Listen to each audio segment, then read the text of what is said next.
Doc Ablao, Doc Ablao, Doc Jobs, ikaw first, Doc. Ikaw first.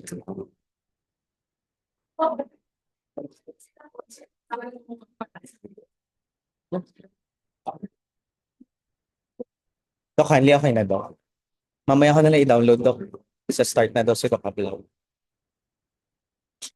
Saan upo? Tatayin ko. Oo, ko. Di pwede upo. Ganun. Try ko. Hindi, tanong yung camera.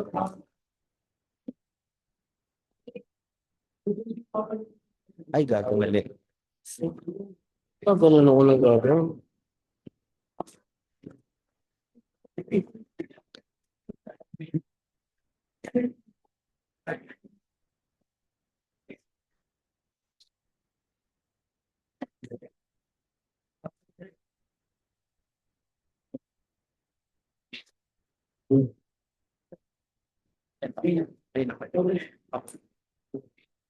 Parang may muffled.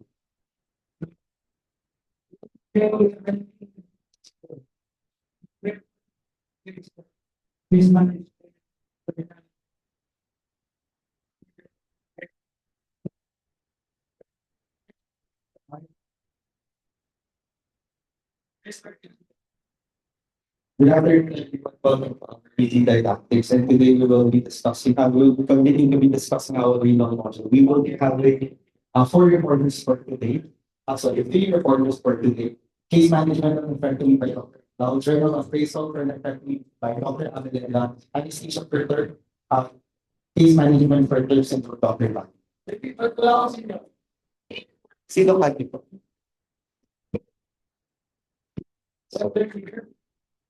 Si Doc Martin.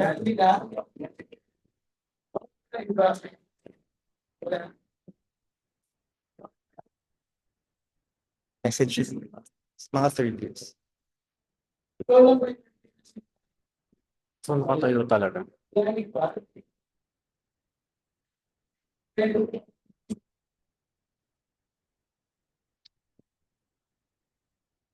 May message na po, Doc.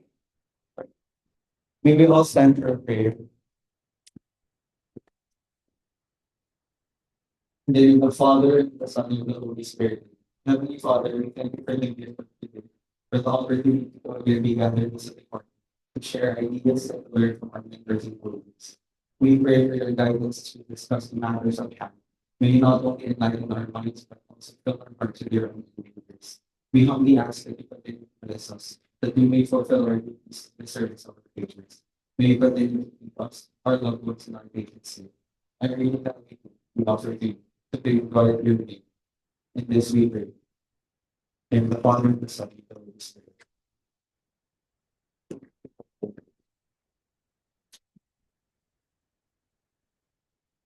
Good day, doctors and doctor.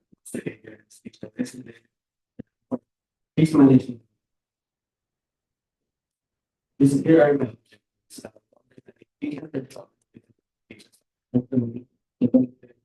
patient decisioning.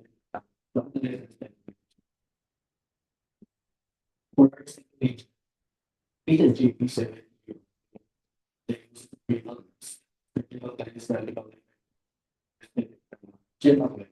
This case was under.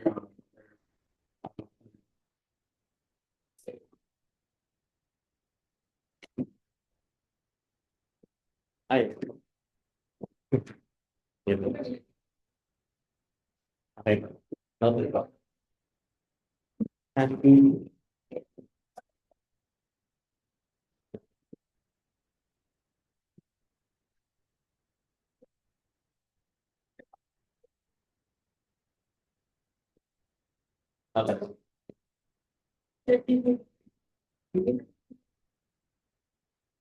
Okay.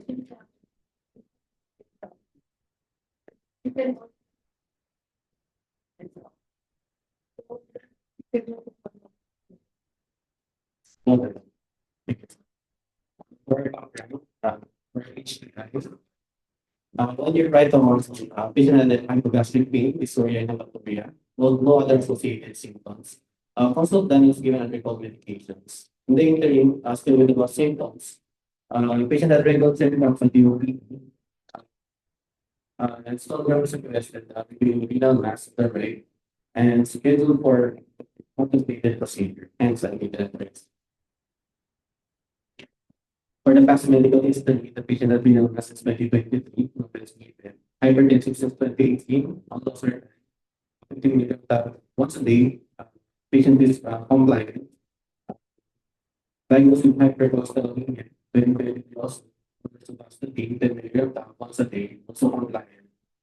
No therapy, DBR, BDB treatment, no DBR prophylaxis, no cardiac tiring. For personal social history, patient has no allergies to medications. Patient is a 55 factor smoker. Last smoke, September 21, 2024. Patient with alcoholic beverage, United States drugs. The patient has no previous anesthetic experience. With the pre-op laboratory findings, remarkable ECG neural signs needed. In the chest X-ray, there's findings of PTB opacities and cavity formation, the left upper lung is unchanged. For the chest envelope CV, done July 2024, patient had renal mass, worrisome for an aplastic process, overall lung findings of infectious process.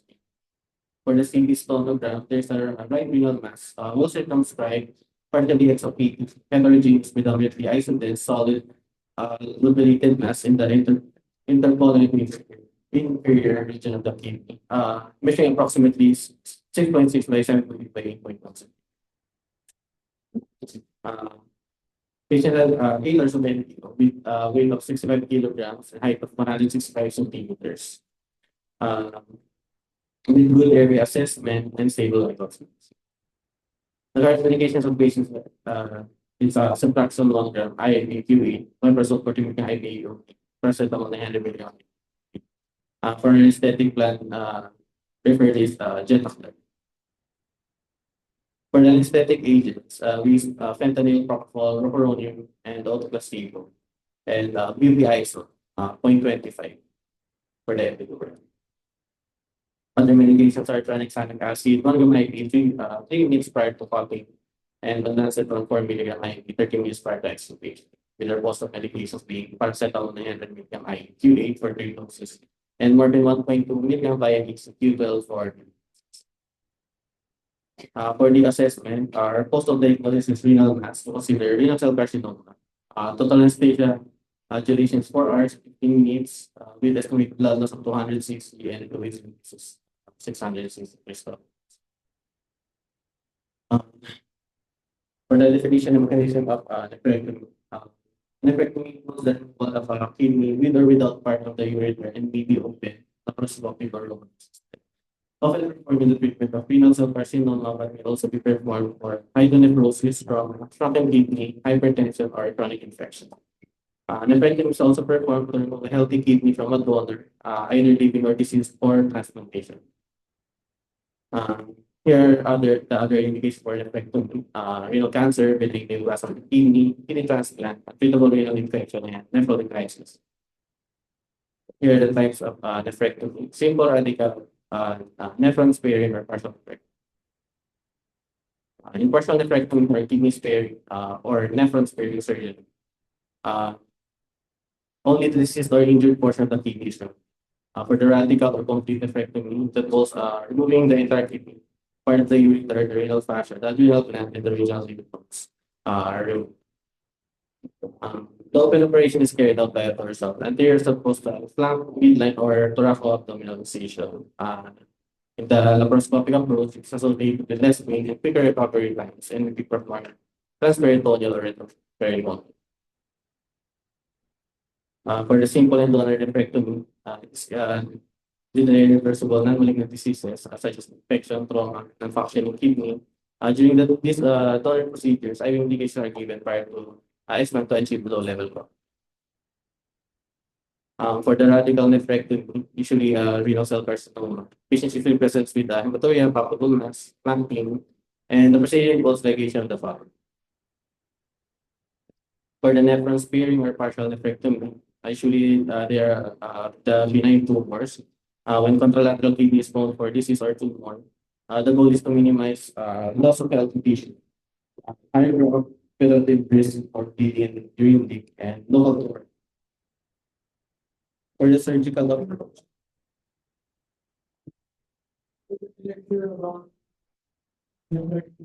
no sir, kasunod na po.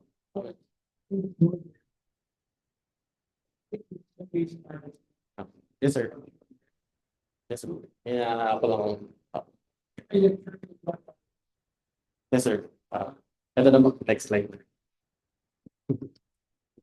For the anesthetic management po, for the preoperative management, patients presenting for nephrectomy and operation of the renal pelvis and upper ureter may be any of it, depending on the etiology of the abnormality.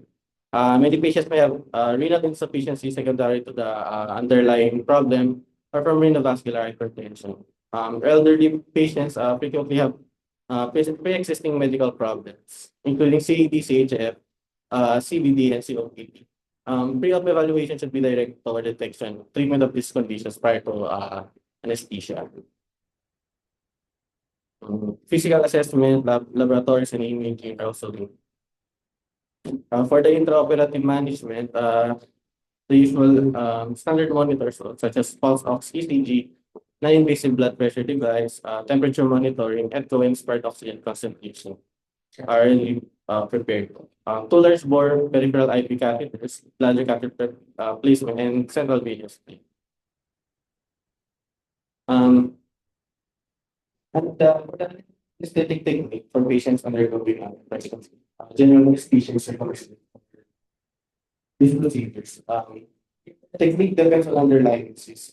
Digital techniques, spinal or epidural, may be alternative for some procedures, but are less than optimal because of awkward positioning that may lead to the patient discomfort and pain resulting from the electrosmatics stimulation. We may also consider combined technique with laser. For the other options, we may also use the regular spinning. The standard practice for performing it for block the day is ultrasound to deposit local anesthesia to the three quarters of the air, namely Leocostalis, Noisimus, and Spinalis. A perceived key benefit of electrospinning block over the interfacial blocks for abdominal procedures such as surgical electrosheet, transverse abdominis plane, is the anterior spread of injected in the paravertebral and pectoral space. This will block not only the spinal nerve but as well but also the rhamectomy, transmitting sympathetic fibers, which leads to the relief of visceral pain. For the importance of patient positioning, we use the usual position of the patient, kidney position or lateral position. We protect the eyes and ears and the neck. Usually the complications for the eyes and ears abrasions of the ocular surface, increased IOP, ischemia, and ear contagion. For the neck, usual painful. We use axillary rule, if lateral, to avoid stretching of the brachial plexus. We limit the abduction to 90%. 90 degrees. So, if prone, repeatedly check for the eyes and pressure points and ensure free excursion of the abdomen. The lateral position with kidney rest and table flexion may lead to decreased BP, possibly secondary to vena cava obstruction. Moderate IV volume administration and gradual assumption of the position are recommended to avoid this complication. For the intraoperative complications, injury to the major vessels, to the gastrointestinal organs, hemorrhage, and diaphragmatic injury, as well as pneumothorax may occur. For the pneumothorax, decreased BP with positioning. Surgery of pneumothorax include increased RR, increased BIP, hypoxemia, and hypercarbia. For the postoperative complications, we may have hemorrhage, unrecognized visceral injury, atelectasis, it is superficial wound infections, deep wound infections, temporary or chronic renal failure, incisional hernia, and pain, or false nephrectomy syndrome. False nephrectomy syndrome secondary to retractor injury, L1 nerve root damage with resulting pain, dysesthesia, and sensory loss in L1 dermatome distribution, which leads to the pain. Okay, bro.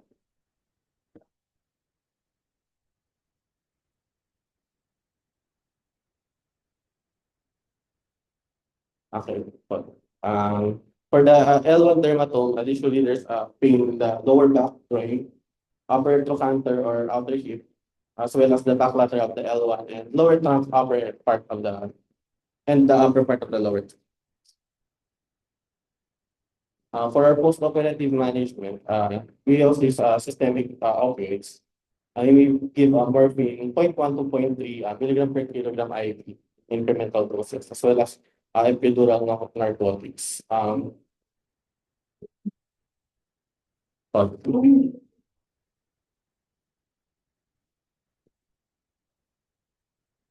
The systemic opioid, yung when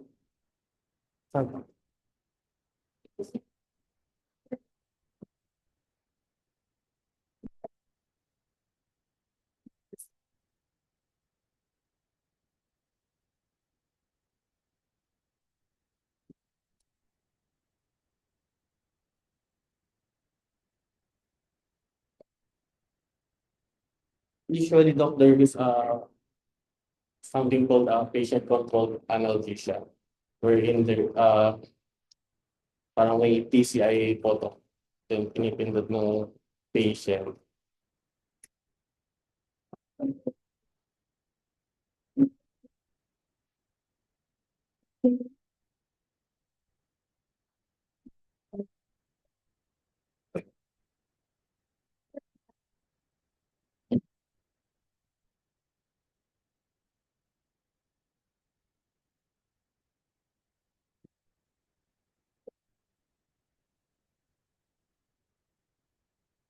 Um,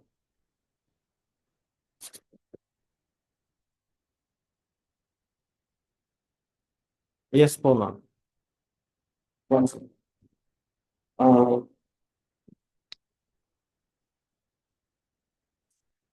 sa IV morphine.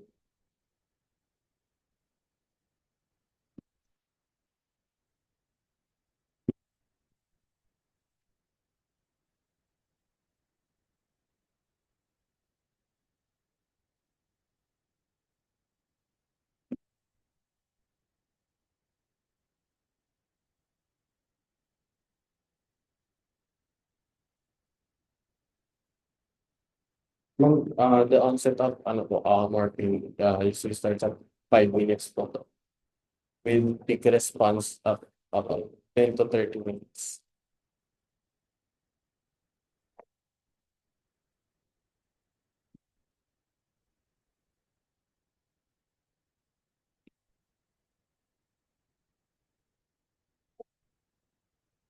Mm, I think mas better pa. I think it's better to give the morphine either prior to trans-off.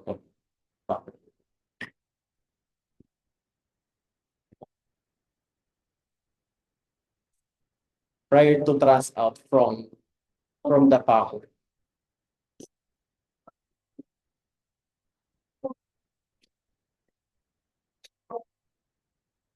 Sorry, ma'am.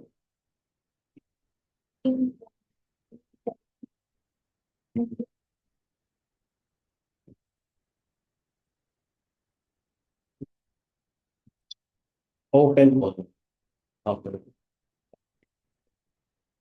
Think,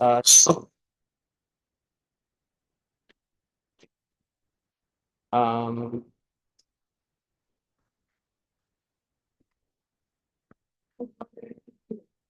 severe po.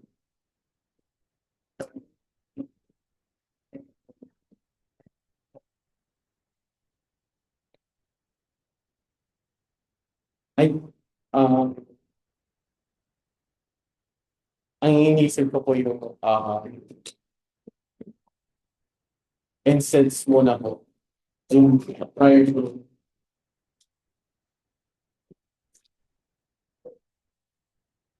I mean, NSAIDs with yung opioid later po prior to trans-out.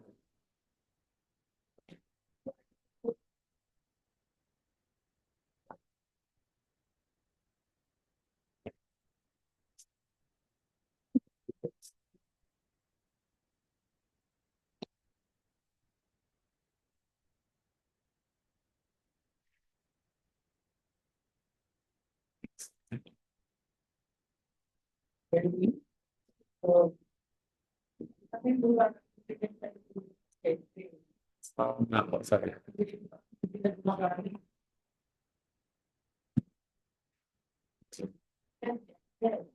Okay. Other medications. Yes, sir. Other medications.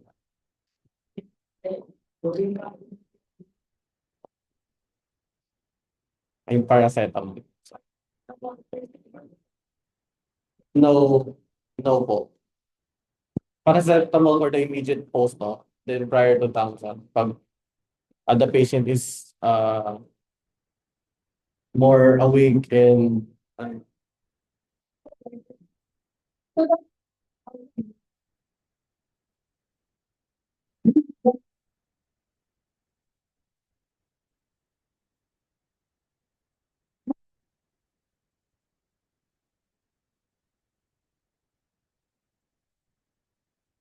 noted.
Yes.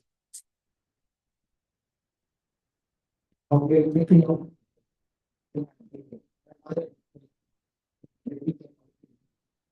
Yes.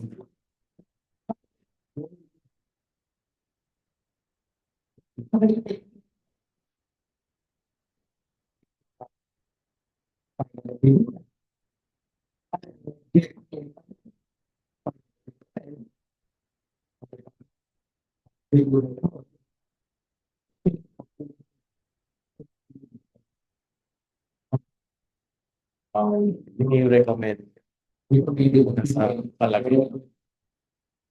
But in our case, region,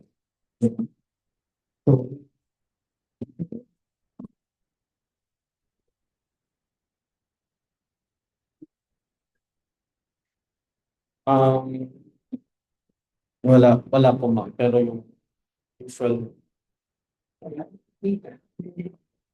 but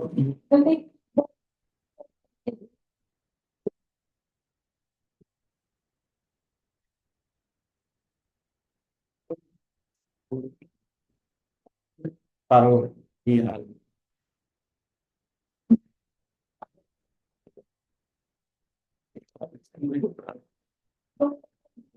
Is the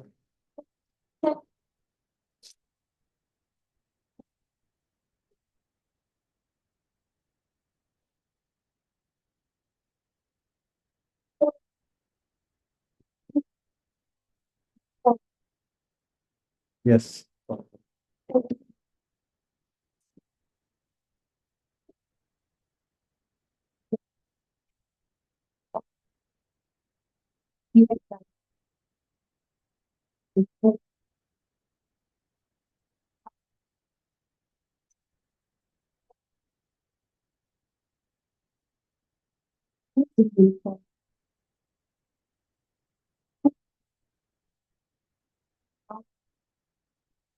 Yun na meron po yung kanina.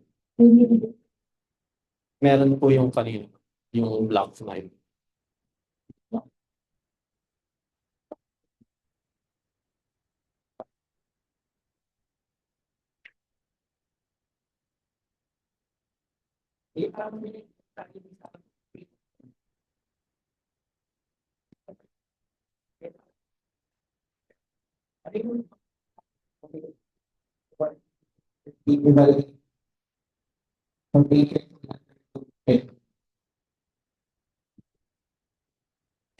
We should look for all the ano po, if there are any comorbidities po, we should optimize the patient for. Um, we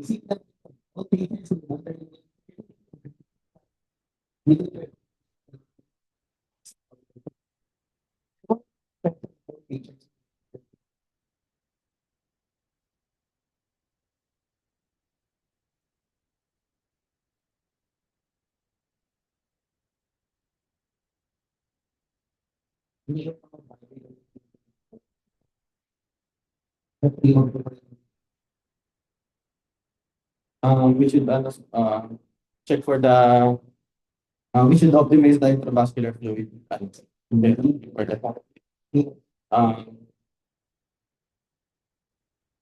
the we also give preoperative antibiotics sir, prior to the procedure. Um,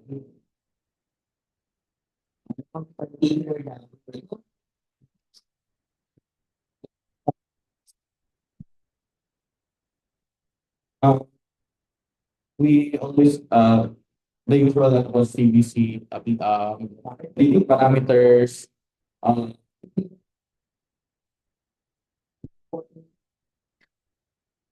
platelet poster. The WBC also because of the infection. Then but more so on the platelet poster. I think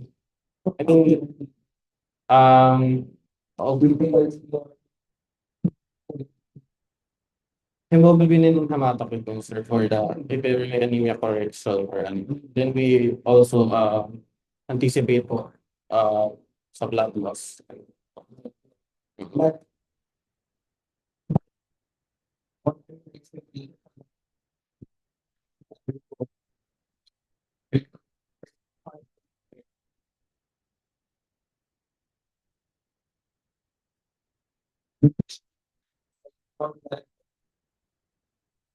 So radical.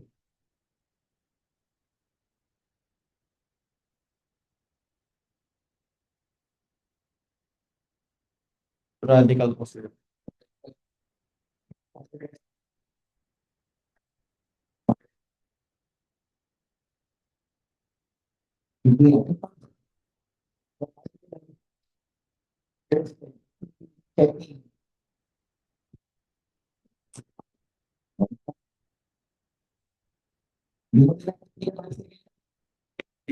Well, makita.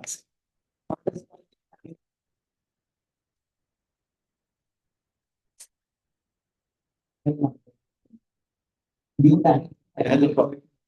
For the ano po, overall pre-op preparation for the patient. We check for the chest X-ray po. Then full CT scan.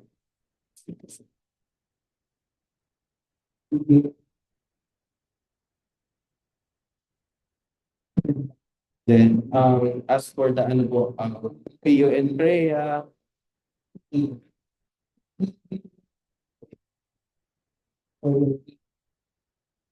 ano po,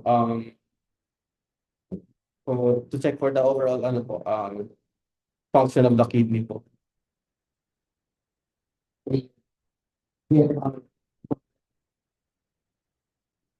Yes po.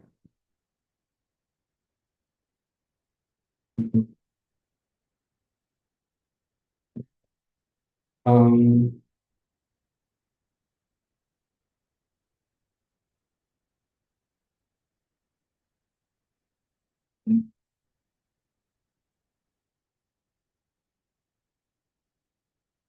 yun.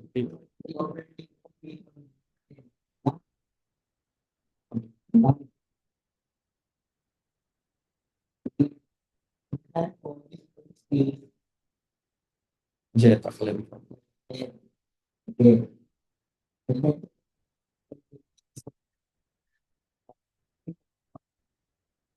For this patient,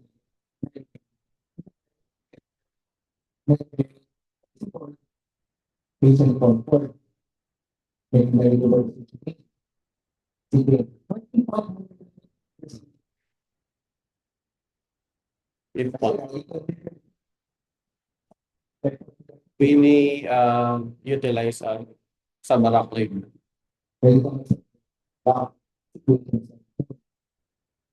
Yes, if mabilis. Okay. Bakit? Is not that's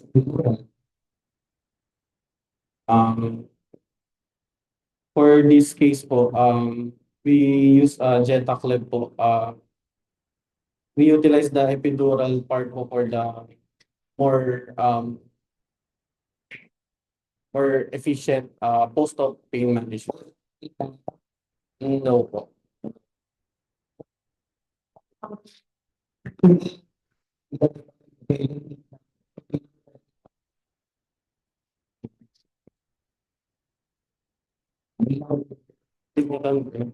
Um, ang regional anesthesia, sir.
L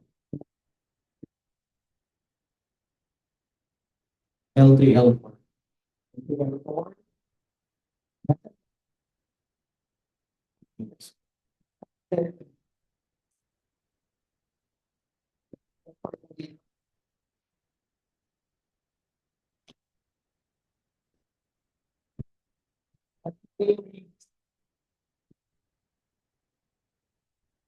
Ang L1 to ano po, yung top ng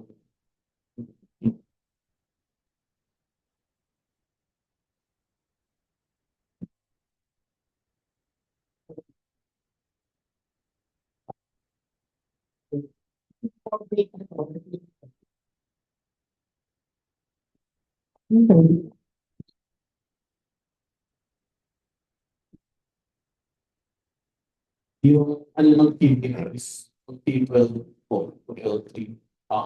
O T12 to L3.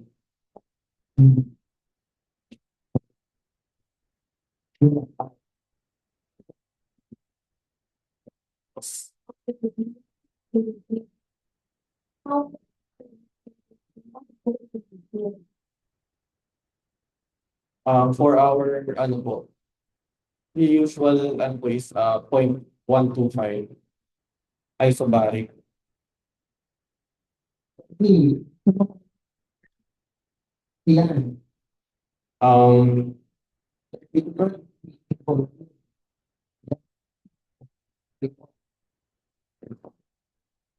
Um,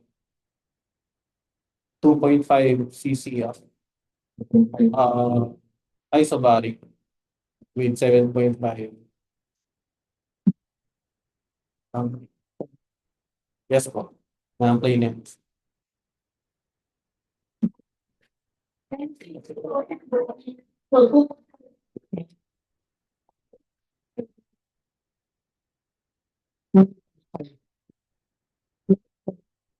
Yan na yung, yan na yung 2.5 mo mismo.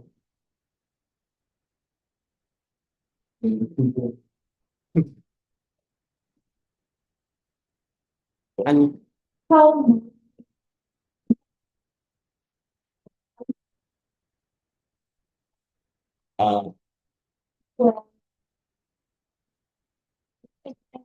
Uh, 12, uh,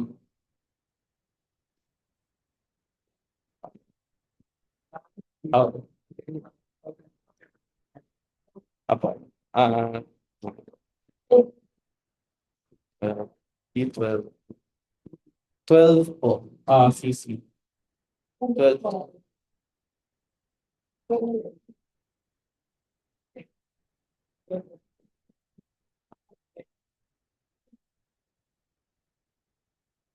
sa T12.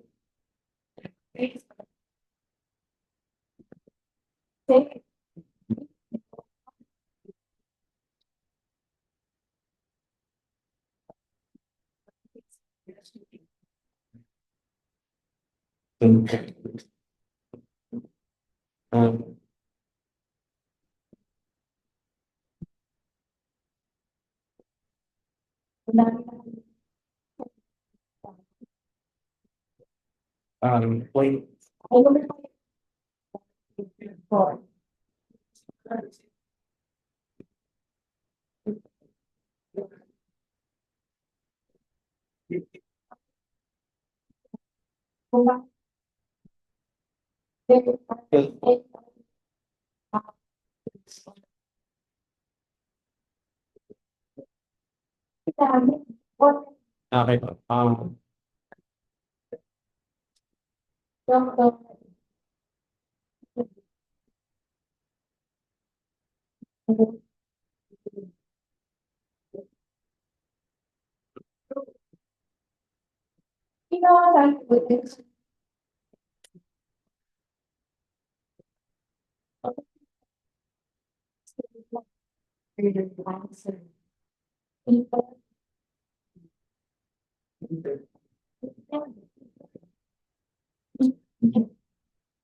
Sa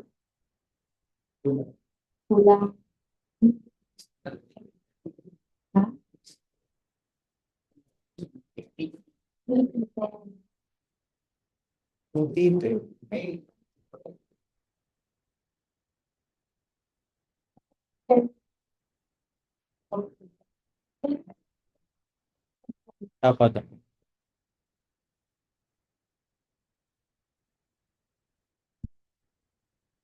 Here is the summary of the anesthetic management.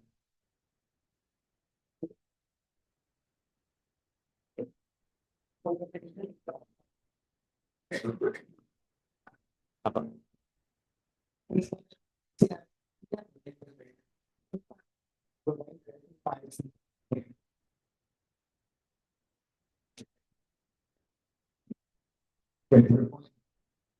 Yes. Ano? Okay.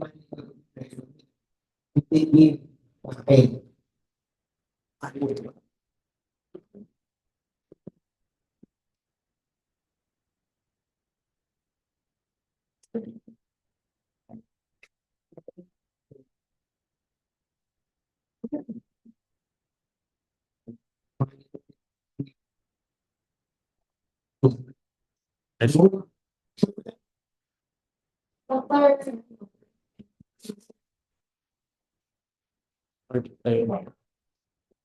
Tayo.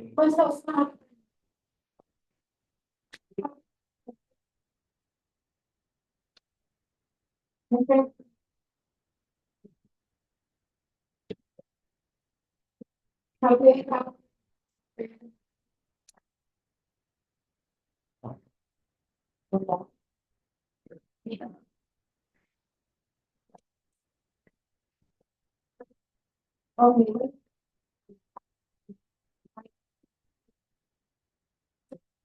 Um, diuretic. Diuretic ang monitor because the blood flow to the kidneys.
Um,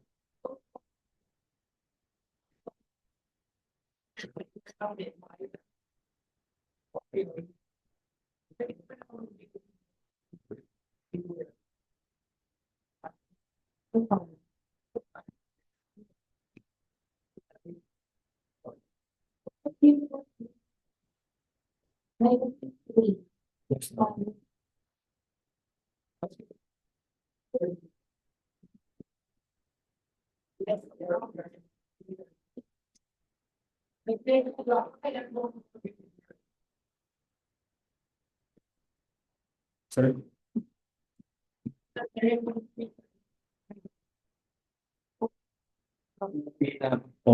Covered na po ng director's feeling to yung sa epidural part.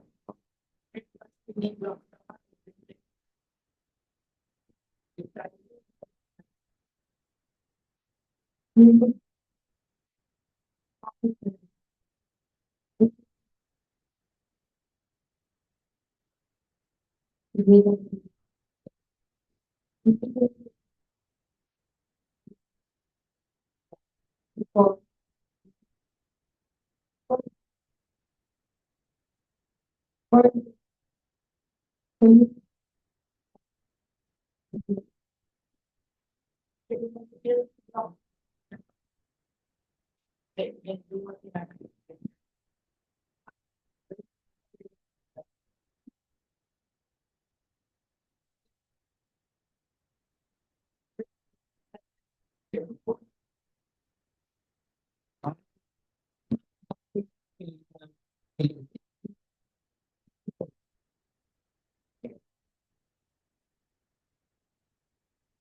Okay, strategy mo.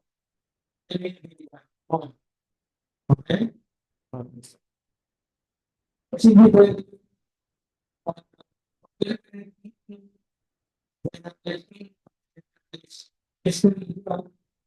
Hindi,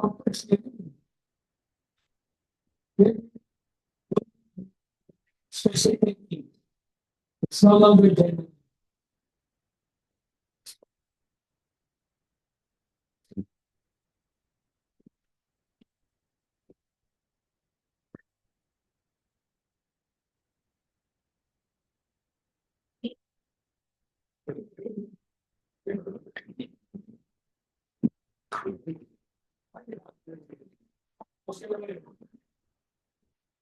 Total na.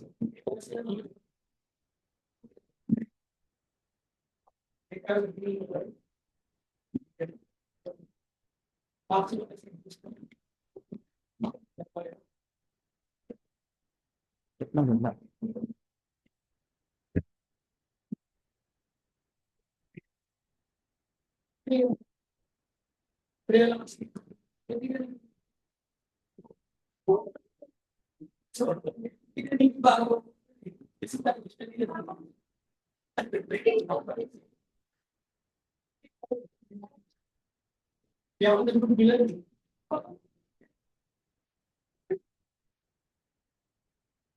So, good afternoon, everyone. I'm Kyla Abellera, a first-year anesthesia resident po here to present a journal appraisal on post-operative nephrectomy. So, as for the objectives, to appraise a study on pain management modalities in post-nephrectomy patients, to distinguish a better pain relief option for patients who have undergone nephrectomy, and to demonstrate the study's validity and applicability in our clinical practice. So, in appraising the redness, the clinical question, what is the most effective post-operative pain management or pain control modality in patients who have undergone nephrectomy? So, people operate on the post-nephrectomy patients, intervention or protocol would be pain control modality, and outcome would be post-operative pain control. So, I've used these terms using PubMed, wherein there are results from the query, and I've chosen the first one entitled Spinal Anesthesia with Clonidine, Pain Relief and Earlier Mobilization After Open Nephrectomy, a randomized clinical trial. So, in appraising the journal, I've used the guidelines for journal appraisal for therapy or prevention. So in assessing the validity of the study, the first question would be, was the assignment of patients to treatment groups truly randomized? So yes, a total of 191 patients with kidney tumors were scheduled for open surgery between 2012 and 2015, wherein 135 patients were eligible and were then randomized by the anesthesiologist using a web-based randomization method to either spinal or epidural anesthesia stratified according to the method of surgery. So as for the question, were all patients who entered the study accounted for appropriately at the end? So sorry, but this table shows yung randomization between two groups. So 135 patients were analyzed in the groups they were allocated, and all were analyzed. And then for the question for patients, physicians, and liability. So Steve no blinding was mentioned in the study report. And then for the so yes, this table show the patient characteristics, showing an even distribution between the anesthesia groups. So age, gender, type of nephrectomy, comorbidity, as a classification. And then naman po, aside from the intervention, we will be treated in the same way. So all patients were epitrachally intubated on controlled ventilation and received balanced general anesthesia with single parade and vent. All our perioperative routines, including monitoring, blood pressure support, and fluid administration, were similar in both and followed the departmental standard. And then post-operatively, urgent pain management was supplemented with paracetamol in both. Spinal patients also received oral oxycodone as needed. And for epidural anesthesia patients, the infusion rate was adjusted post-operative as needed. And then both received intravenous morphine as rescue medication. All patients were also offered nutritious fluids post-operatively on the day of surgery and solids on of day one. Mobilization was also encouraged and assisted according to a specific plan. And they were discharged when oral pain medication was considered sufficient and when they were mobilized. So, how were the treatment effect and how precise was the estimate of the treatment effect? So as for the primary outcome, the degree of post-operative mobilization, it was measured by the patients using a self-registered mobility index scores based on 10 those questions and 3 numeric rating scale questions. A diary was also completed by all patients once a day on the basis of a pilot study and an iterative process. A weighted index with scores ranging from 0 to 16 points was proposed. So the differences in the mobility index between groups are depicted in figure 2, wherein the spinal anesthesia group reached significantly higher mobility index than patients in the epidural anesthesia groups on most of day 3 to 5.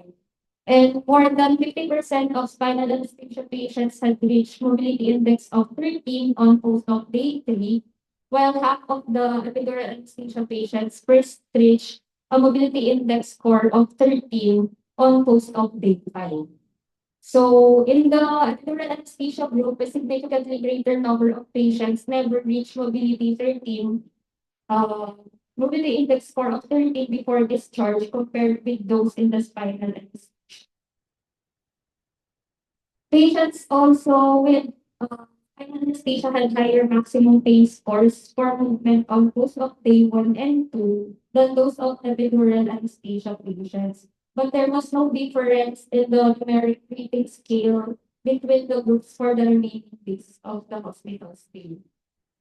And according to the multi-static regression shown figure 5, the anesthesia method only predicted achieving a mobility index score of 13 on post-op day 3, and patients treated with spinal anesthesia had an odds ratio of 4.87 of reaching a mobility index score of 13 on post-op day 3.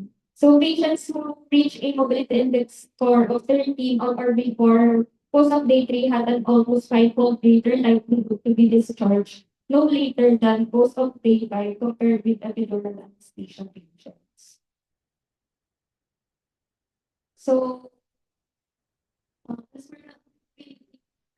we applied our patient were all clinically important outcomes reported and it's greater than the potential burden cost. So yes, the study can be, I think it can be applied to our patients who will undergo nephrectomy since these anesthetic techniques are widely available at our institution. And clonidine is a common adjuvant for the spinal anesthesia. The study is also cost-effective and outcomes such as pain relief and early mobilization were adequately reported. So for the discussion, so the mainstay of renal cell carcinoma therapy consists of surgery comprising either radical nephrectomy or nephron-sparing surgery. And the key determinant for the post-operative course is early mobilization and effective pain management. So modern multimodal approaches approaches for perioperative care in the case of open kidney surgery include epidural anesthesia via a catheter. With a neuraxial site of action, epidural anesthesia provides a good post-operative pain while avoiding parenteral complex during use and is one of the cornerstones of modern perioperative care. However, epidural anesthesia requires the patient to be connected to an infusion pump and most often an open urinary catheter, which both might impede post-operative mobilization.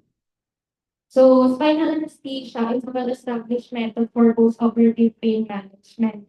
And application of this technique for post-op analgesia after open nephrectomy requires a level of spinal anesthesia of 2T4 and produces prolonged analgesic effect. So the use of this drugs such as clonidine for single shot spinal anesthesia has been shown to significantly prolong post-operative analgesia. Thus, spinal anesthesia has the potential to effectively alleviate pain until pain management can be successfully continued before. So for the short, perioperative pain management using spinal when cognitive is an important alternative in the pain management of patients treated with open surgery for renal cell carcinoma. While employing this strategy using spinal anesthesia with clonidine, patients benefited from easier pain management in the ward, faster mobilization, shorter length of stay, and less need for operates at discharge.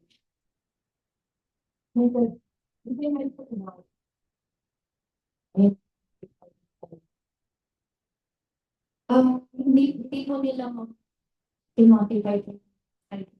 Hindi po siya.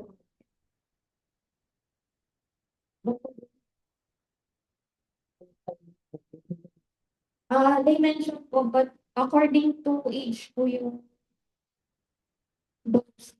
So,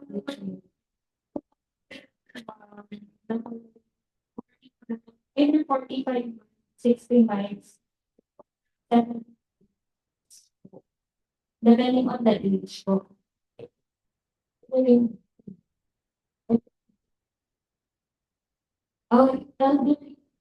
Less than 60 years old, 60 to 85, and more than 85 years old.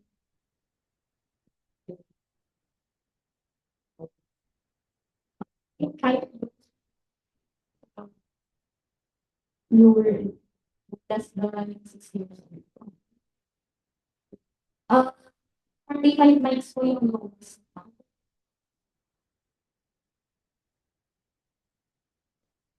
But ako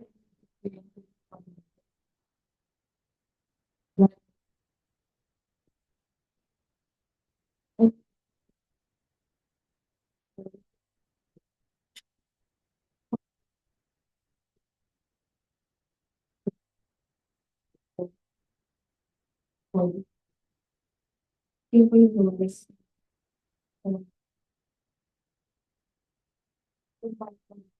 So, so may general naka-general anesthesia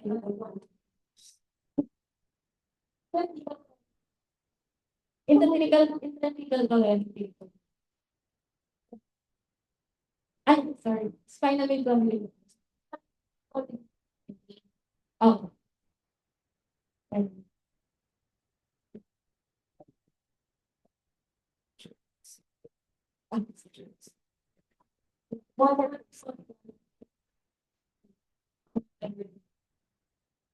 Sorry, spinal community.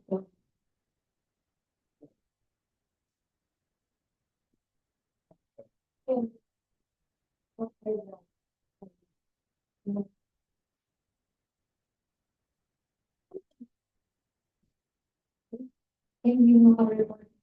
More on mobilization sila ng focus.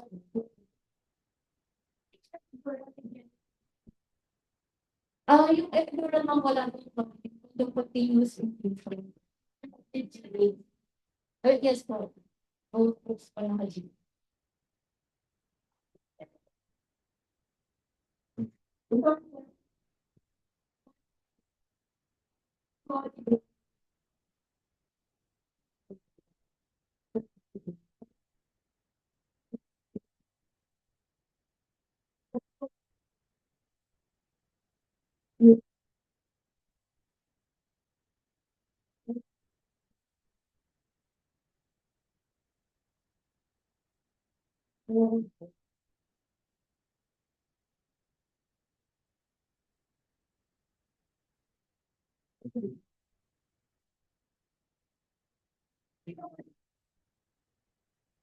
Um, also, hindi.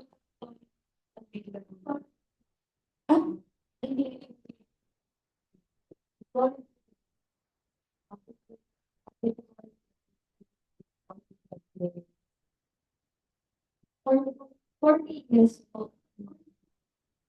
Ah, yes po, ma'am.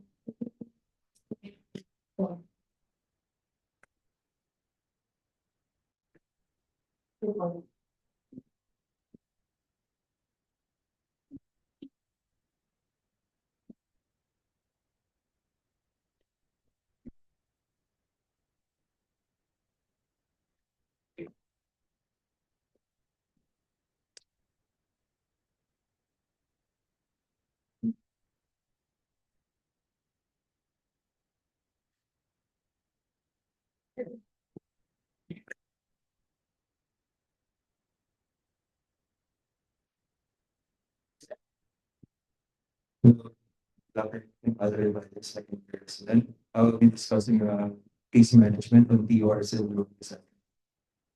So my objective is to provide an overview of science, symptoms, and management strategies for TURs. And so for example, case the patient ER, 50 case of opinion percent patient. Here we have the stone. Basic procedure is installed to be transmitted to the section. The anesthesia plan was with the constant certification assessment process completed 6 months. No other patient is a 15 months older. Patient reported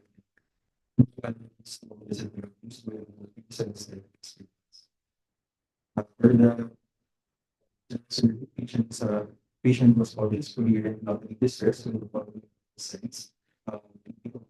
80 or 86 fever, 70%. 63 kilograms, hydroconate 46. In the second level, 4,725 206. The P for the exception, exception. Further, that's further. Solution. Chest X-ray, normal sinus for the ECG, and without the sound, patient has a positive induction for the minutes. Patient was, sorry, the patient was in some sort of looking at the induction sense follows.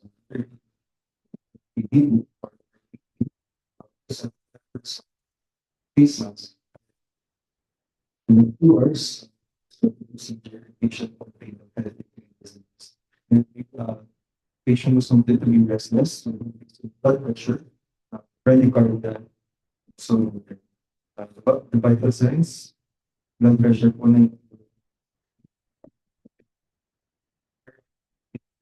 99% face mask vital. If you're a very particular girls, the 161, parting of 61, same service. And then serum sodium potassium. Procedure ended. Sodium and potassium results were established. Sodium was now potassium. That was for me. Social work. Syndrome is defined as a spectrum where associated with very deep institutional exclusion. Significant amounts of advertent entering circulation. Example during procedures like TURP, cystoscopy, ureteroscopy, PCNL or percutaneous nephrectomy. And also laser vaporization of the nose. Okay, so common cluster of symptoms are hypermobility of intoxication. These include excessive volume expansion, which cause manifesting as respiratory distress, as heart failure, hypertension, bradycardia, and mm, patient may manifest some CNS changes uh, like, like I said before, dizziness, headache, after mental status, seizures, trauma. And then other problems. Yes. Yes, po.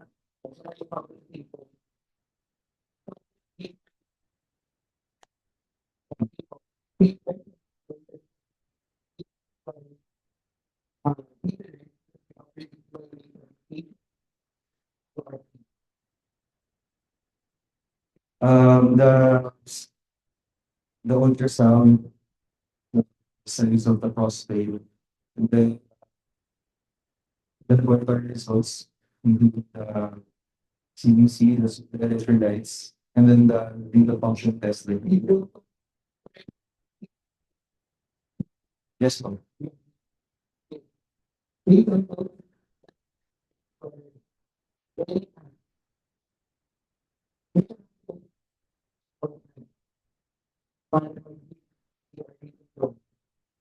Most important is the results. So, um, and so that is the most important things.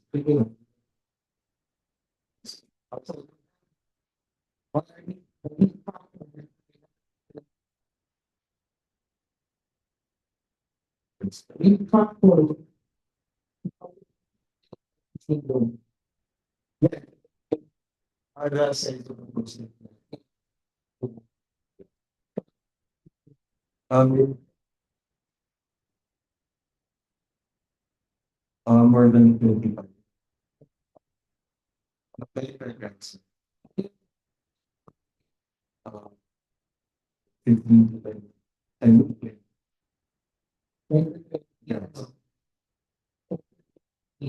Yes.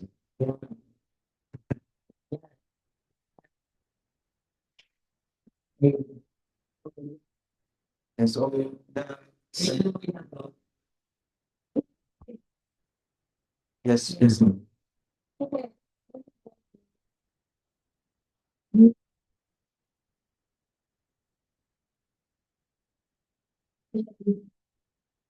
Uh, this is the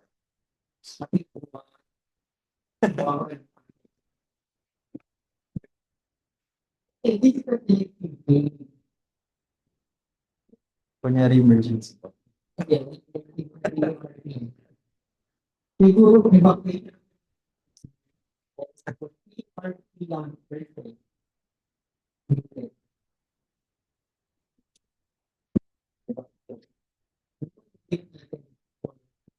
At least one day.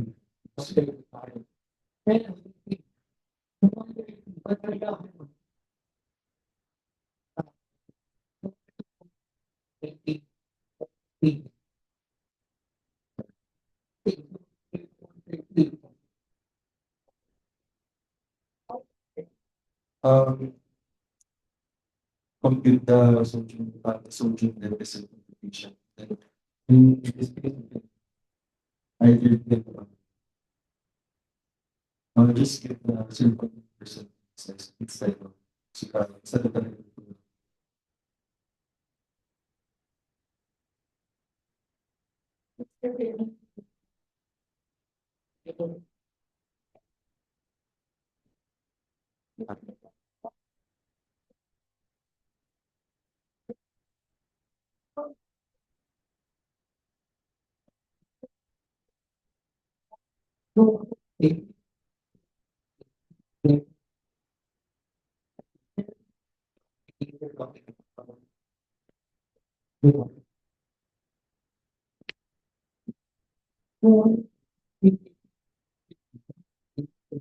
The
So hyponatremia and water intoxication.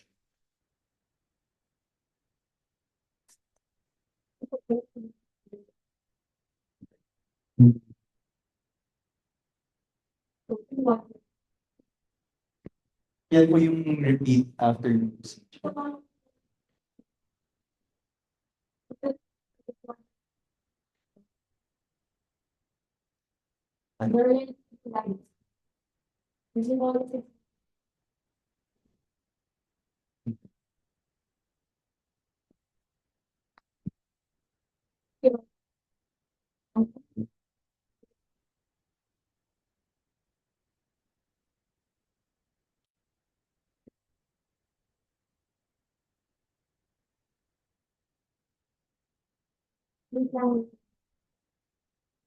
So,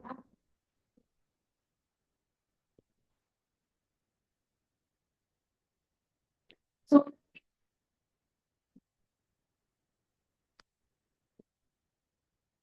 If you said it, and then if you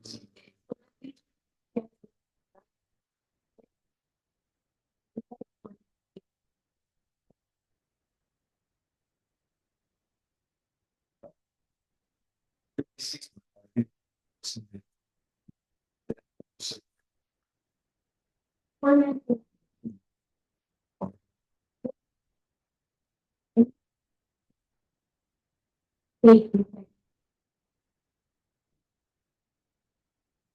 five minutes.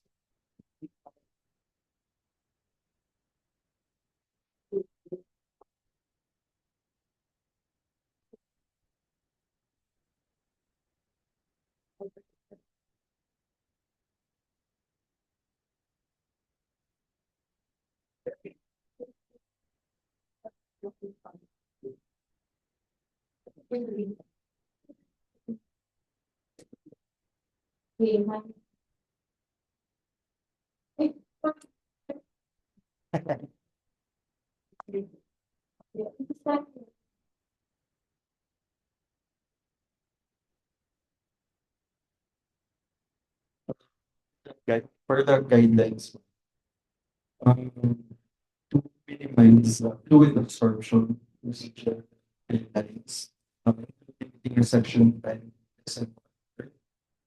suspending the early back no more than 30 seconds, and then close the section. 15 seconds. And then, uh, mm, kasi like isang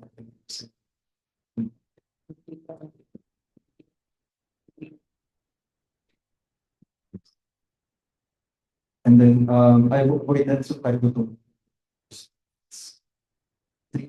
treat the regional anesthesia and hypertension.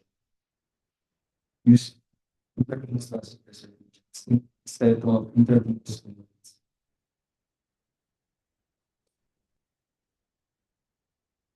Okay.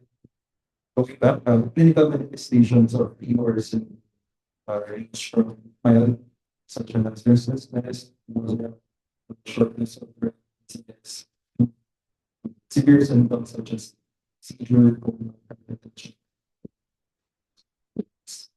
In the patient, the region of the classic candidate symptoms has been described. This is blood systolic pressures and pressure, status changes.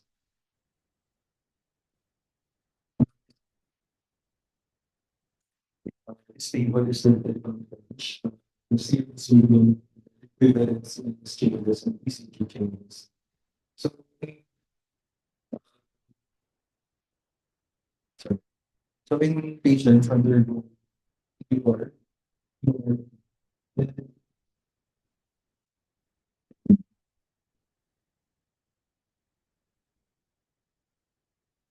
so if the patient is under this is regional anesthesia can because you'll be able to see the status changes as well.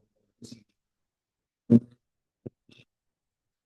patient is regional anesthesia.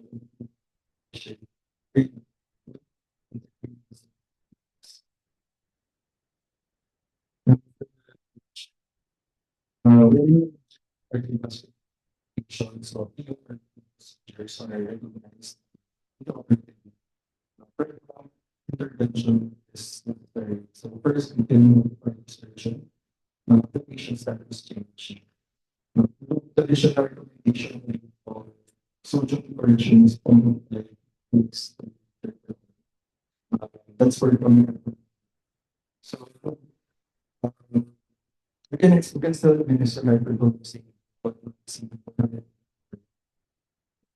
and then people before that we can give person. And then people so so make sure oxygenation certain that says by sodium and before entering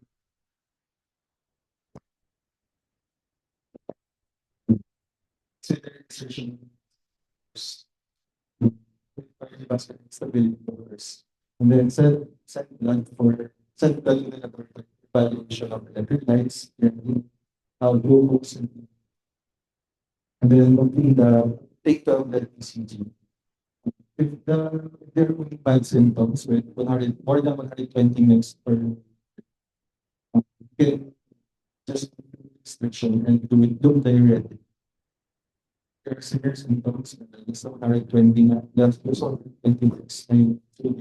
I can give hypertonic not more than 100. And then the sodium is already more than 120 minutes. It's going to be 3% sodium chloride and then just with restriction and do diuretics.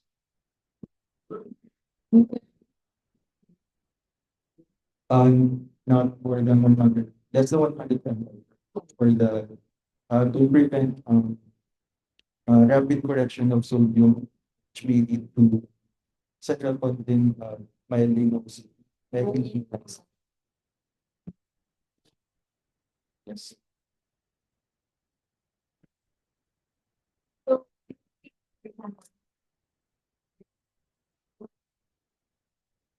Ensure oxygenation, give furosemide, and limit fluid restriction. Sorry, would give Magat. Yes, you can give your test.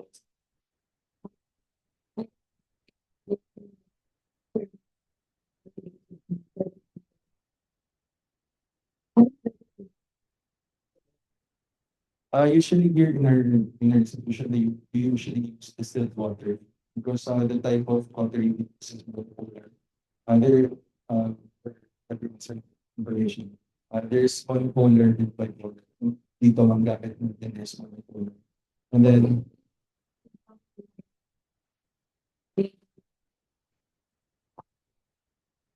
it's safer than in bipolar, as in bipolar, you can use saline compared to yes, you can use electrolyte containing solutions as compared to monopolar disease. You can use electrolyte containing solutions. Um, Yes, ma'am. Requiring there might be um, um, let's see. Alkalosis.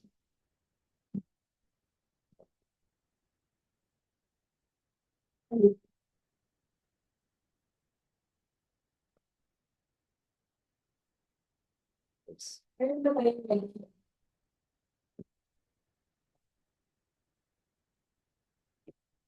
Meron, ma'am. Parang may ilang po? 3%.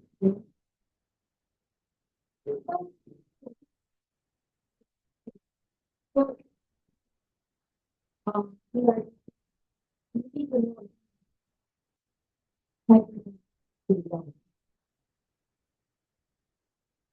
okay lang. If we go back to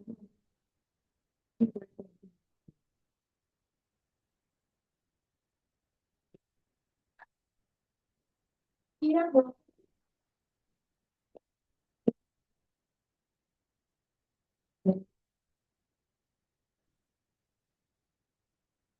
Sorry, ma'am. And I also need to turn. Ato, yung DIY na 3%.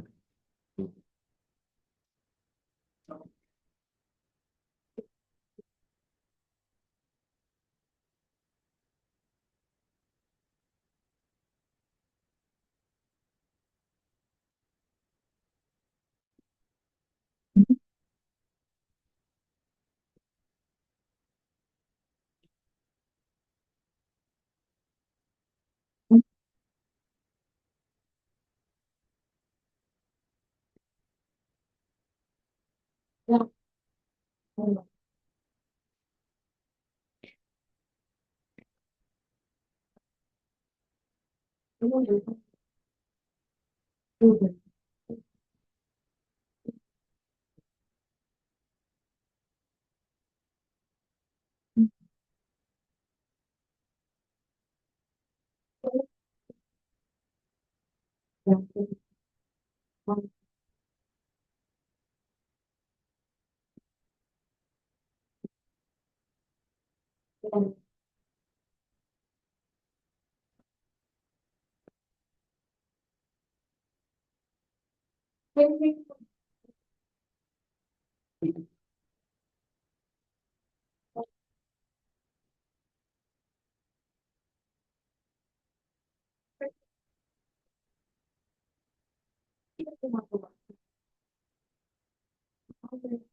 May lang.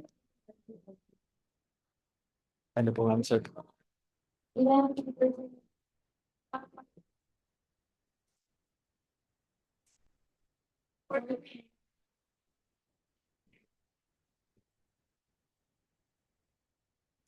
40 mix NaCl, 840 NSS.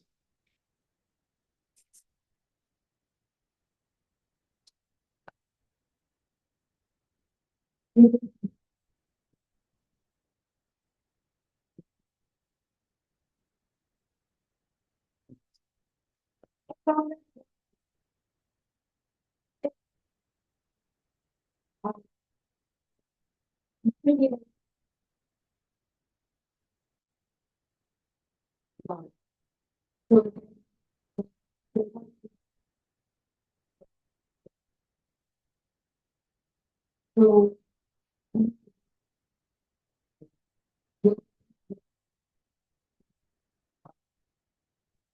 yeah.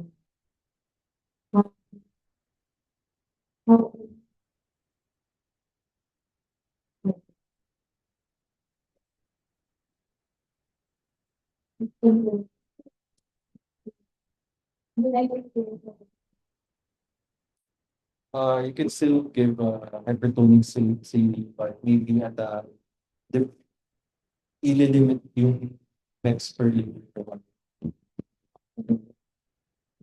You can still give, even without the labs, you can still give hypertonic saline, but the correction uh, lesser, less than 2 minutes per liter per hour. Masyado mataas. So,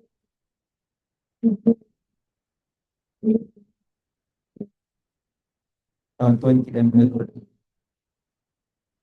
uh, ml per minute. So,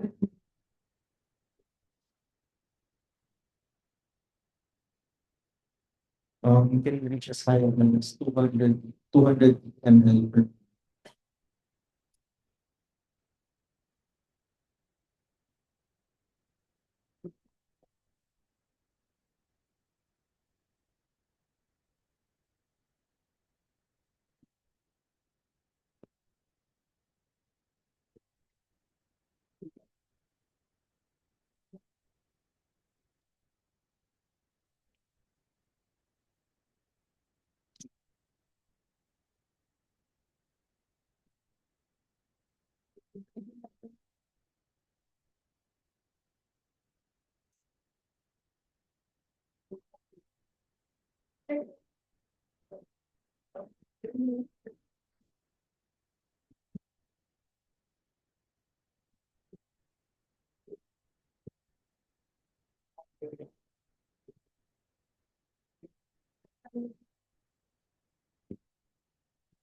Yes, ma'am.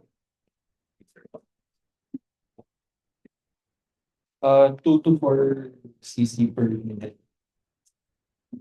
2 to 4.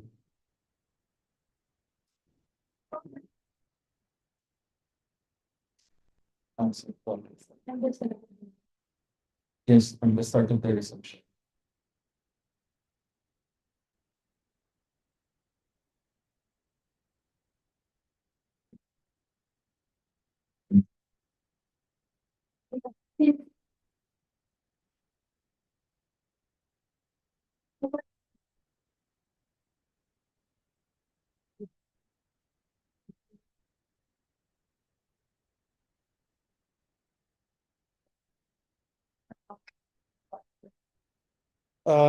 From the procedure itself po kasi, patient is placed on a lithotomy position.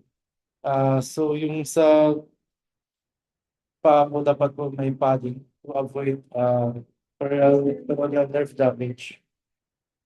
Uh, uh, uh, said peripheral neuropathies, TUR syndrome, sepsis. If ever pwede rin po kasi ma-puncture yung bladder. Perforated bladder will show a shoulder pain po. Yun po yung magiging complaint ng patient.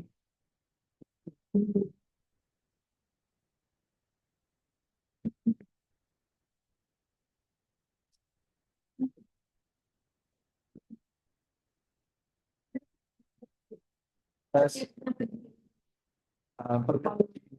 patients around yung visual alternative. So, it's like sometimes it's more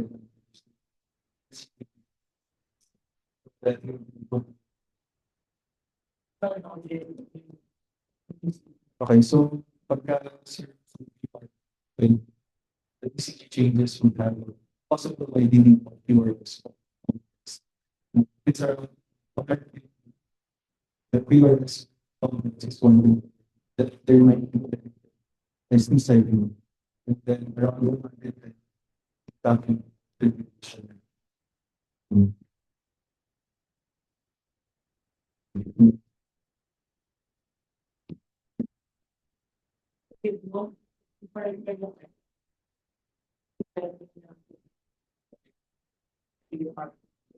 Until 120%. Pag 120 next per liter po.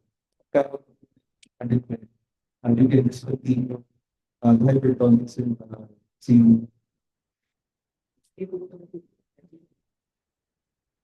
uh, yes. Important.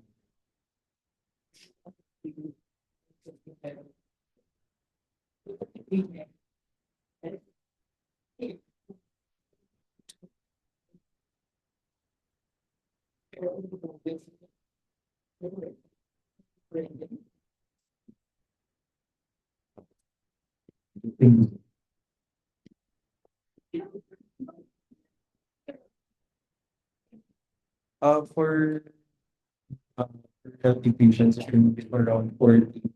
Pagka may heart failure yung patient, it can be around 80.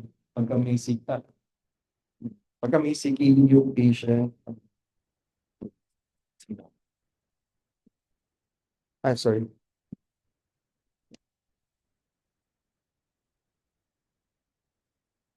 Uh, Sorry, for normal healthy patients, maybe around 40 milligrams yung sa furosemide. Then pag may CH, 40 to 80 milligrams. And then if may CKD yung patient, it will depend on the GMR. So if more than 30 ml per minute yung GMR, it can give 80.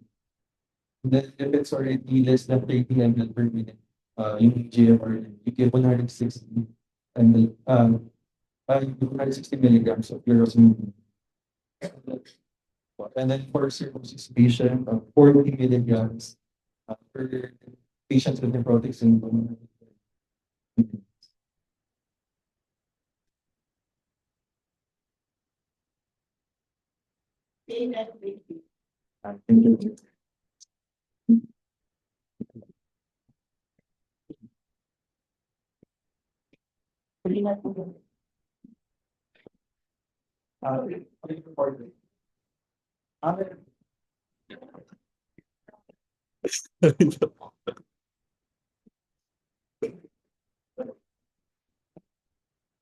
Thank you. Good afternoon, Doc. 10 minutes. Good afternoon, Dr. Sayed, Dr. Villena, and first year anesthesiology resident here to present a journal appraisal on prophylactic management of TUR syndrome. TURP syndrome is actually one of the clinical conundrums that would benefit more on prophylaxis versus treatment kasi mas mahal i-treat versus just preventing it, which this journal would. So the objectives of this report is to appraise the validity of the scientific journal on TURP syndrome prophylaxis and to analyze the results of this particular journal and to determine its validity and applicability in our clinical practice. Just a recap on the clinical scenario, we have a 62-year-old male who is diagnosed to have benign prostatic hypertension, scheduled for systole TURP under subarachnoid block. For the journal appraisal, I devised the clinical question among elderly patients with prostatomegaly undergoing systole TURP. What prophylactic methods can reduce the occurrence of TURP syndrome? And for us to be able to answer this, I utilized PubMed with the following measures. TURP, prophylaxis, and anesthesia. Additional filters included a randomized control trial and studies published in the last 5 years. So this result yielded only 3 results because I added additional filters. As you can see for this dito sa side, the last 5 years, RCT and free full text. Sabi ko lang po. Yes, wala po kasi akong subscription. So I selected the first. I selected the second and the third journal po kasi the third journal is on gynecologic TUR and the second journal is on Japanese herb, which is not available po in the Philippines. So I was left with the first journal po, which is entitled Prophylaxis for the Treatment Against TUR Syndrome, the Role of Hypertonic Serum. This was published in February 2020, and just like the Philippines, the study has been done in a resource limited country, Cairo, Egypt. They also utilize monopolar in system TUR, and they also utilize the irrigating solution, which is distilled water. So, in appraising directness po, I use the appraisal guidelines for prophylaxis and RCTs in appraising this journal po. Does the study provide enough answer to your clinical questions in terms of PIO and Yes, as we can see here, In my clinical questions, patients with BPH or prostatomegaly in the journal as 1 to 3 elderly males with BPH undergoing TURP.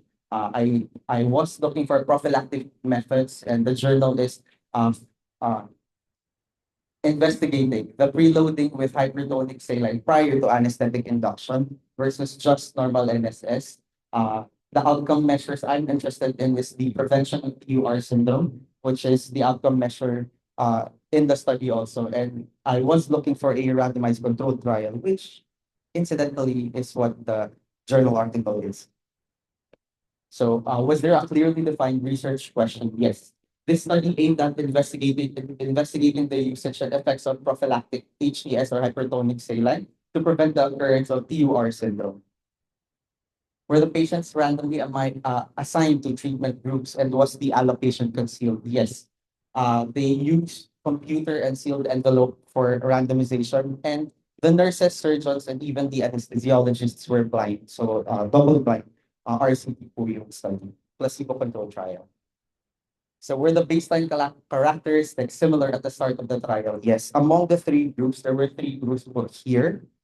The data are presented, the following data on demographic and surgical data are presented in median and standard deviation or frequency percentage. As we can see here, there is no statistically significant differences seen among the groups at 0.05% confidence with regards to age, BMI, ASA status, prostate size, procedure duration, and irrigating fluid volume. Age, almost the same sila. BMI, almost the same. ASA classification, just 1 and 2. Prostate size, parang classmates. Procedure duration, less than an hour po lahat. Irrigating fluid solution, less than 20 liters lahat, 18 to 19 liters of irrigating fluid. Were the patients blinded to the treatment? Yes. Were the caregivers blinded to the treatment? Yes. Were the outcome assessors blinded to the treatment? Yes. Were all the patients accounted for at its conclusion? Yes. All the patients were accounted for at the conclusion. As we can see in this flow chart, 63 subjects were enrolled in the study. 2 were excluded on the grounds of patient refusal. And then the patients enrolled in the study were 61. Those 61 were randomized into 3 groups. Group A was the high-dose hypertensive saline group, 4 milligram per kilogram per hour. Yun yung i-infuse prior to anesthetic induction, and that fluid will also be used all throughout the procedure, 4 ml per kilo per hour. Group B, low dose, 2 ml per kilo per hour, and Group C, the control of the placebo, just 0.9% NaCl. Okay.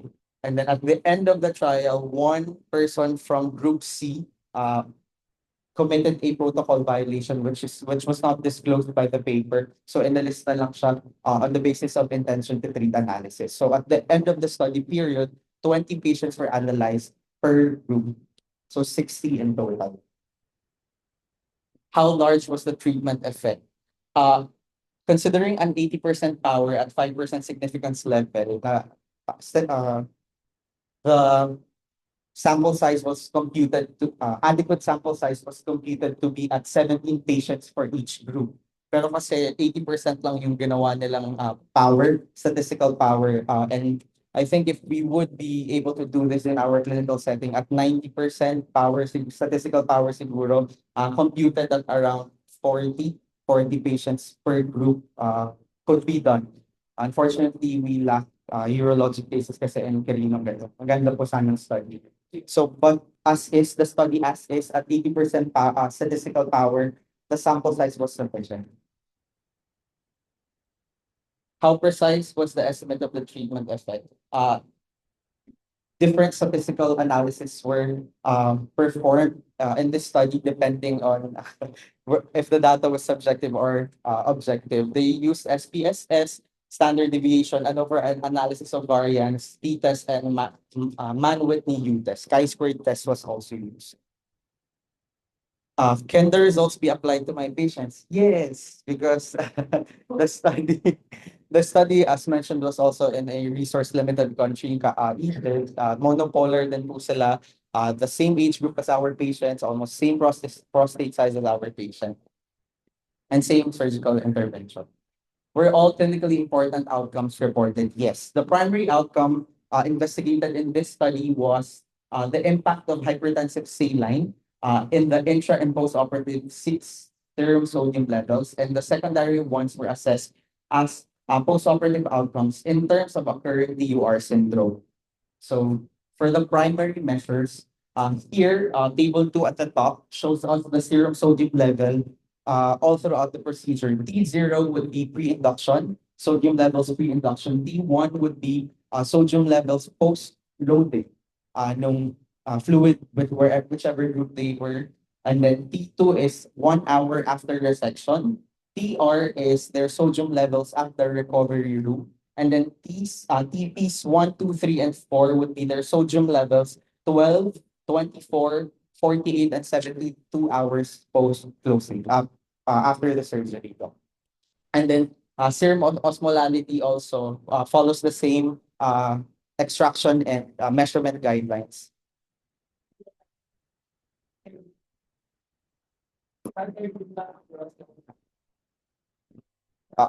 For group A, doc, that would be 4 ml per kilo per hour. For group B, 2 ml per kilo per hour. And then for group C po, 2 ml per kilo per hour, but using NSS.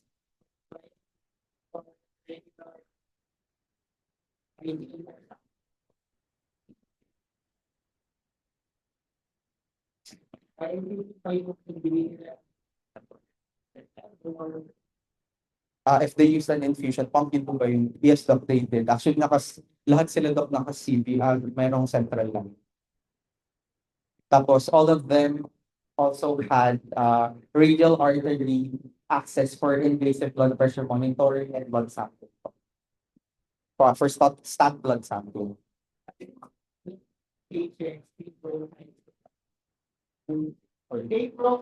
Yes, doc. Yes, po. Apple.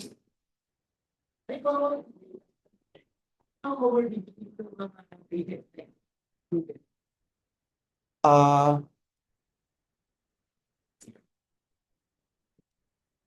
these were actually the only data that was disclosed by the study po. Hindi ko nila specify eh.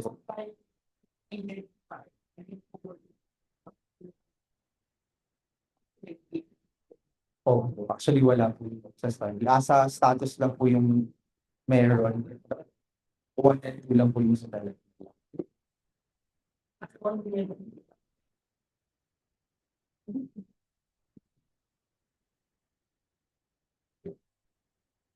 Baka po 21 grams.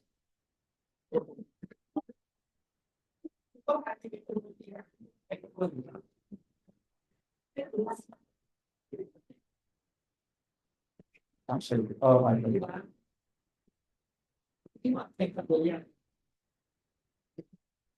Baka po 2 or 3 lang. Pero they disclosed 1 or 2 kasi lang.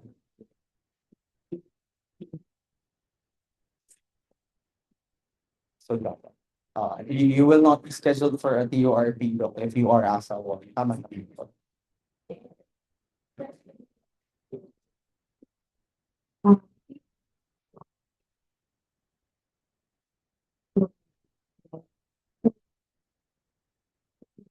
You're not ASA 1. You're ASA 1.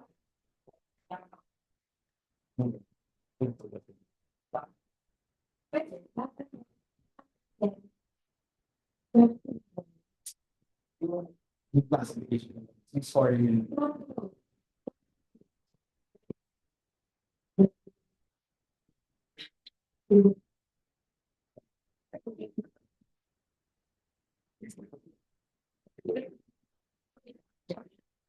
May consumer.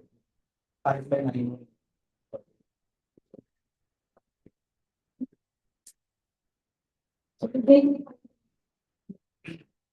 So, wala po sa paper. Pinresent lang po nila yung actual demographic data.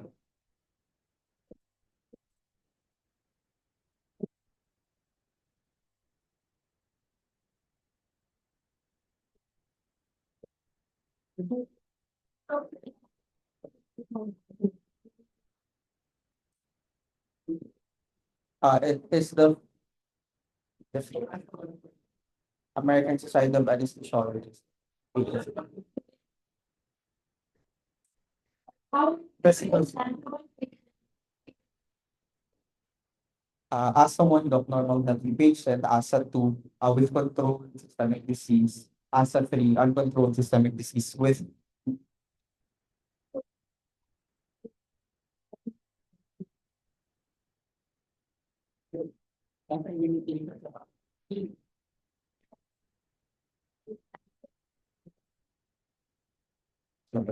minimum asa 2 nga po tatagdagan.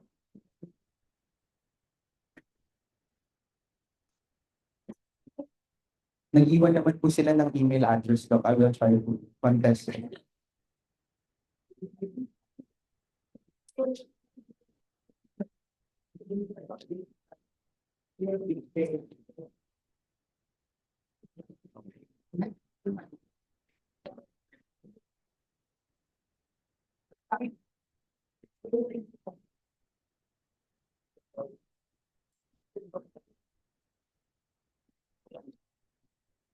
Okay, so for the measured serum sodium perioperatively, the measured serum sodium in both groups A and B, yung high dose hypertensive saline and low dose hypertensive saline, show hypertonic po daw, hypertensive, walang pang hypertensive. Hypertensive.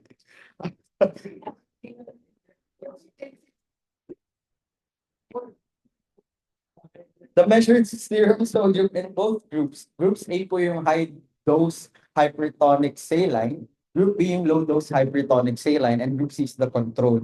Both serum levels in Groups A and B only showed a significant rise post-loading. And then all throughout the procedure na po, no statistically significant differences.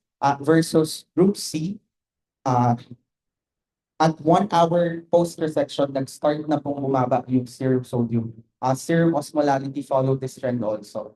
Nagkaroon na po ng pagbagsak sa serum sodium at Group C, which was not seen in Groups A and B, yung experimental groups po natin. And then, nag-furo sila daw, parang as backup. Yung dose po nila is 1 milligram per kilogram. Sa Group C lang po, doon po sa control group, ang nagkaroon ng need for furosemide treatment. Actually, the TUR syndrome that occurred in this study were all in Group C po, sa normal saline. None were seen. TUR syndrome was not seen in neither the experimental groups, Groups A and B.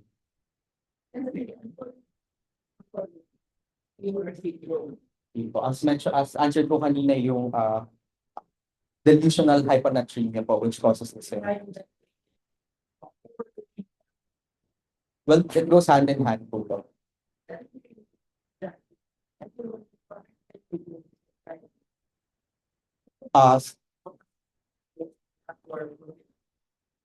Opo.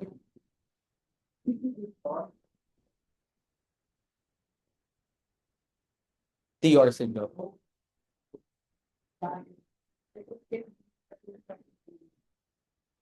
Doon sa discussion part po nila, doc, they chose hypertonic saline po to abate the symptoms related to delusional hyponatremia.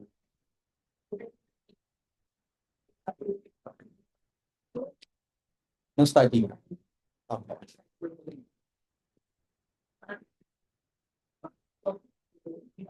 Ano no?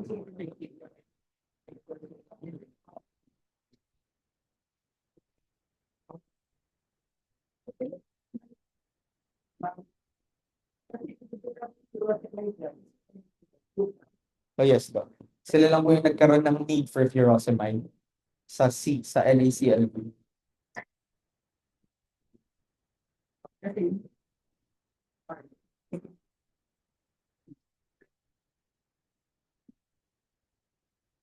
So the study is not valid.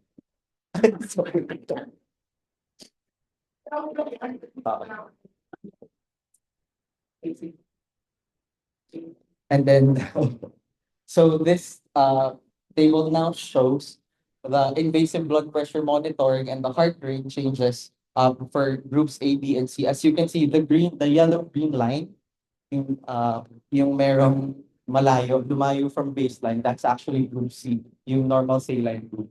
As for groups A and B, yung experimental groups natin, not statistically significant. They do not have statistically significant differences between each other and among the three groups, except for the control group. So we can surmise that hemodynamic instability occurred more in the control group dun sa LSS group as opposed to the experimental groups. And then were all clinically important outcomes reported. Secondary outcomes reported in this study were hypotension, the need for ephedrine, hypertension, bradycardia, nausea, vomiting, shivering, headache, restlessness, dizziness, confusion, hyponatremia, hypernatremia, hypervolemia, TUR syndrome occurrence, ICU admission, and mechanical ventilation, including hospital stay. As you can see here again, almost none occurred both in the groups A and B, the experimental group, but in the control group, yung NSS, halos lahat. Almost may entry sila sa halos lahat na adverse events. What's notable here is nausea, which equally occurred between the experimental groups, one patient, over 20. And then shivering occurred more in the high dose HTS group. Actually, an equal with the control group. But hypernatremia was seen in group A group, the high dose group. No hypernatremia seen in the low dose group. And then hospital stay was significantly shorter sa experimental group versus the control group. Nagkaroon din ng need for ICU admission and mechanical ventilation in 12 patients in the control group versus 0 patients in our experimental groups. Are the likely treatment benefits greater than the potential harms and costs? Yes. A simple Google search po on one of the Indian suppliers for the Department of Health, yung price ng hypertonic saline, 1 liter ng hypertonic saline retails, hindi pa po yung wholesale, retails for about 96 pesos for the 1 liter bottle. As opposed to ICU admission, mechanical ventilation if the patient were to develop TUR syndrome. Sorry po. Yun po, Doc. Yung reported side effects in this study po, nagkaroon po ng nausea, shivering, and hypernatremia in the experimental groups po.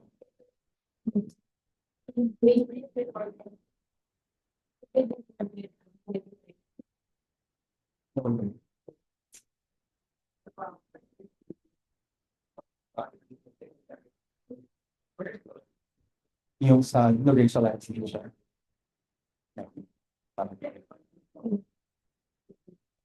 Ano po yung sabi? Mas madami po, Doc, actually. Yes, Doc. 7 plus 6. 11 patients had nausea and vomiting po sa control group. Actually, Doc, yung anesthetic plan kasi po nila was 15 ml, although not statistically different po yung BMI kasi nila. So, isa yung ginamit na dose ng bupivacaine, that which was 15 milligrams plus fentanyl. So, post-operatively po, nagbigay lang sila po ng reset. Para sa itong.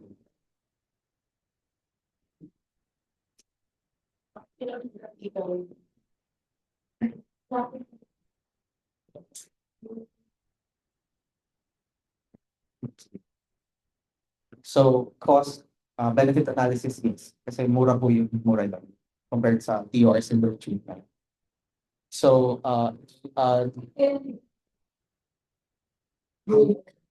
po, intraoperative na po. And then, sa RR na po, sinif na po PLR. So, PLR lang na. PLR. Plain lactic determinants.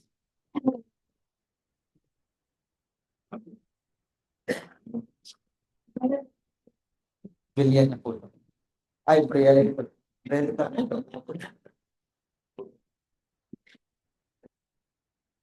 So,